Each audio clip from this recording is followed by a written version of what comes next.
बरेली में समाजवादी पार्टी ने लोकसभा सीट से अपने लोकसभा प्रत्याशी की घोषणा करते हुए प्रवीण सिंह ऐरन को पार्टी का लोकसभा प्रत्याशी बनाया, जिसको लेकर सपाइयों में एक खुशी की लहर सी दौड़ पड़ी। आज बरेली लोकसभा सीट से समाजवादी पार्टी के प्रत्याशी प्रवीण सिंह ऐरन ने एक प्रेस वार्ता कर पत्रकारों को अपने चुनावी मुद्दे बताए। वहीं सपा अध्यक्ष अखिलेश यादव से मुस्लिमों की नाराजगी के सवाल पर प्रवीण सिंह ऐरन ने मीडिया पर ही ठिकरा फोड़ दिया, तो वहीं सपा नेता मोहम्मद आजम खान के सवाल पर भी प्रवीण सिंह ऐरन गोल गोल घुमाते रहे। बरेली लोकसभा से सपा प्रत्याशी प्रवीण सिंह ऐरन ने ईवीएम मशीन से चुनाव के मुद्दे पर बोले कि ईवीएम का मुद्दा जनता का है, हम पर कोई फर्क नहीं पड़ता, हम चुनाव लड़ेंगे। कुल मिलाकर जनता के मुद्दों से बरेली लोकसभा सीट से सपा प्रत्याशी प्रवीण सिंह ऐरन को कोई सरोकार नहीं है, जबकि सपा के लोकसभा प्रत्याशी प्रवीण सिंह ऐरन को इसी जनता का वोट चाहिए। जिस जनता के मुद्दों से उन्हें कोई फर्क नहीं पड़ता, शायद बरेली लोकसभा सीट का चुनाव सिर्फ दिखावा ही है।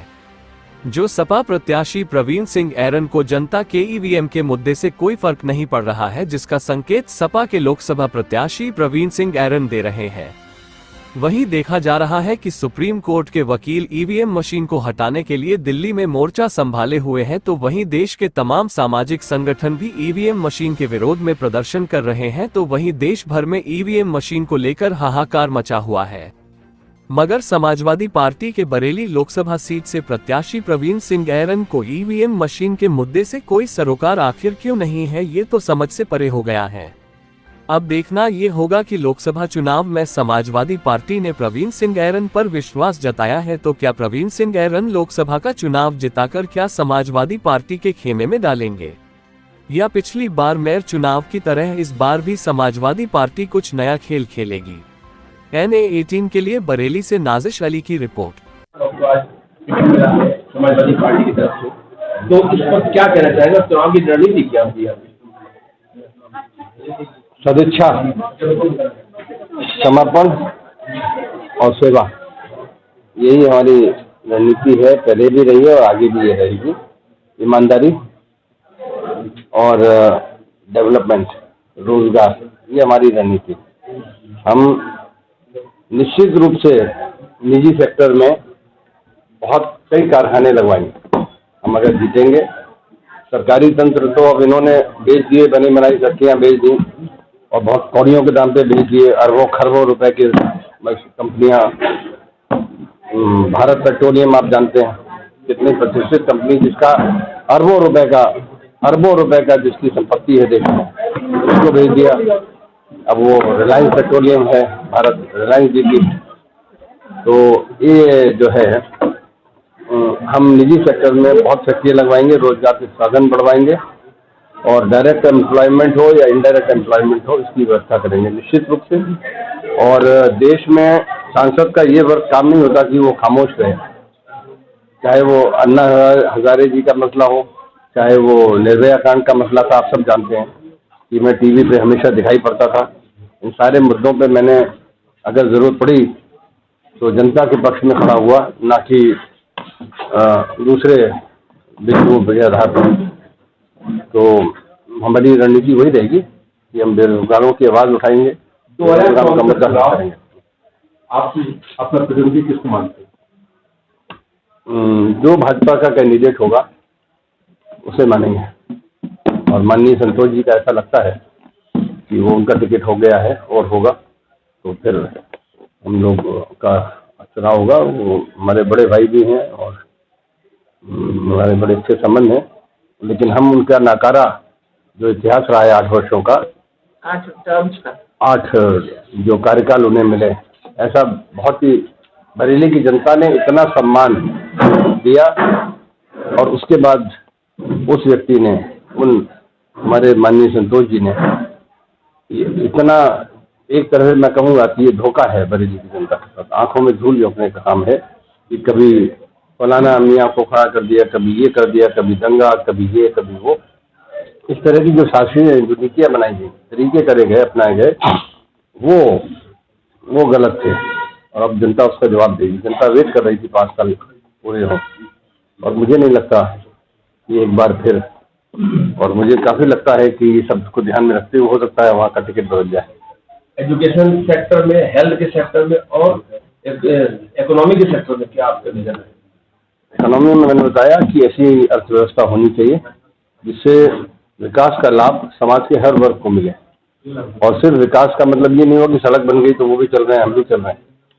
जो संसाधन, आर्थिक संसाधन है, जो अगर हमारी अर्थव्यवस्था बढ़ रही है तो उसका वितरण सब वर्गों में होना चाहिए। ऐसा ना हो कि कुछ बड़े ग्रुप जो हैं वो 800 करोड़ के भी नहीं थे और आज वो 2 लाख करोड़ के हैं।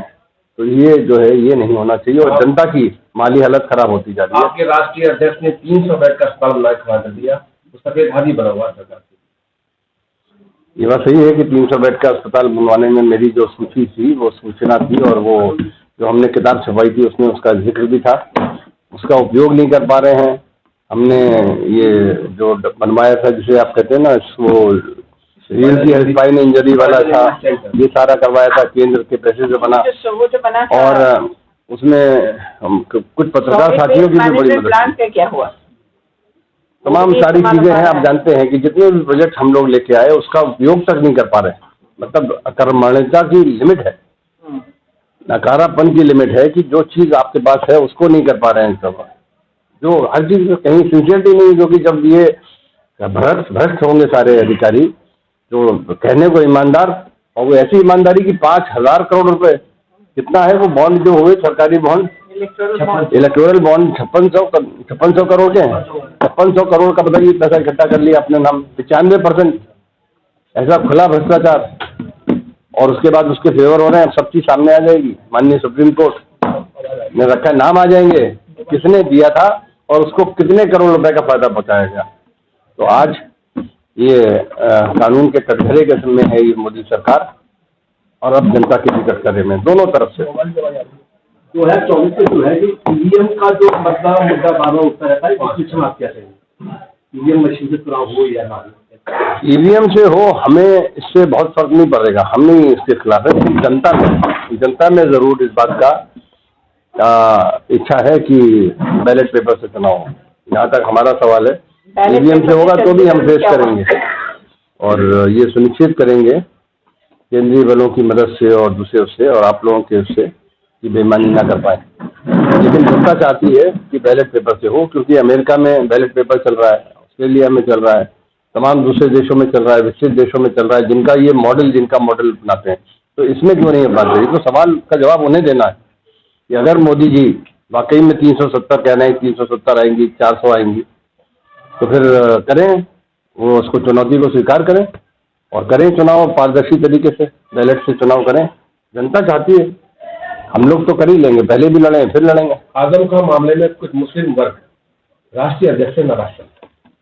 सब चीजें मीडिया का कयास हो सकता है, और ये मुद्दे जो हैं हम नहीं समझते कि चुनाव में कहीं कोई चीजें, ये व्यक्तिगत चीजें हैं और ये कयास है। मुझे लगता है कि कौन किससे नाराज है, ये इतने बड़े चुनाव में ये चीजें है नहीं, मुद्दा नहीं है, और मुझे लगता भी नहीं कि ऐसी कोई बात है। आजम खान साहब बहुत मुद्दे हैं जिनके ऊपर आपका ध्यान है? बेरोजगारी, महंगाई। आजम खान साहब के लिए समाजवादी पार्टी ने क्या आवाज उठाई?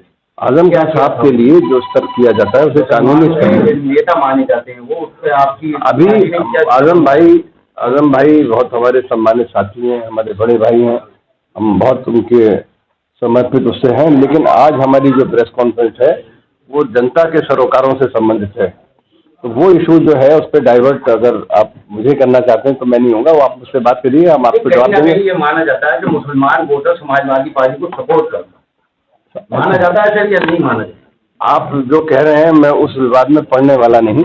इसे भाजपा जो है इसे हिंदू केंद्र बनाना चाहती है, हिंदू केंद्रित और ये हम उन्हीं के पाले में उनको डिफीट देंगे। हम ये बताना चाहते हैं कि ये सारी चीजें जो हैं ये वोटों को बंटवाने के लिए मुद्दे उठाए जा रहे हैं, और ये हिंदू वोट जो है वो अपना करना चाह रहे हैं। लेकिन सबसे ज़्यादा झेल रहा है, अगर 85% हिंदू है तो वो महंगाई को उसी प्रोपोर्शन में झेल रहा है, बेरोजगारी को उसी प्रोपोर्शन में झेल रहा है। तो मुद्दा वो है ना, ये चीज़ जो है मुसलमान सब समझ रहा है, अगर महंगाई चीज़ है तो हिंदू भी खा रहा है, मुसलमान भी महंगी चीज़ को भुगत रहा है, बेरोजगारी को वो भी भुगत रहा है, हम भी भुगत रहे हैं। पहले ये तो कितना समझ रहा है सर, लेकिन कहने वाली बात यह है कि आजम खान साहब के लिए मुसलमान कैसे मुतमईन हो कि समाजवादी पार्टी के साथ हम जाएं। मैं किसी व्यक्ति विशेष को उनका, जैसे मैं आप जो बात कह रहे हैं, मैंने आपको जवाब दिया कि इस विषय को यहाँ पर इस चुनाव में ये मुद्दा नहीं है। ये मुद्दा व्यक्तिगत आप बात करिएगा तो हो जाएगा, ये वो मुद्दा नहीं है।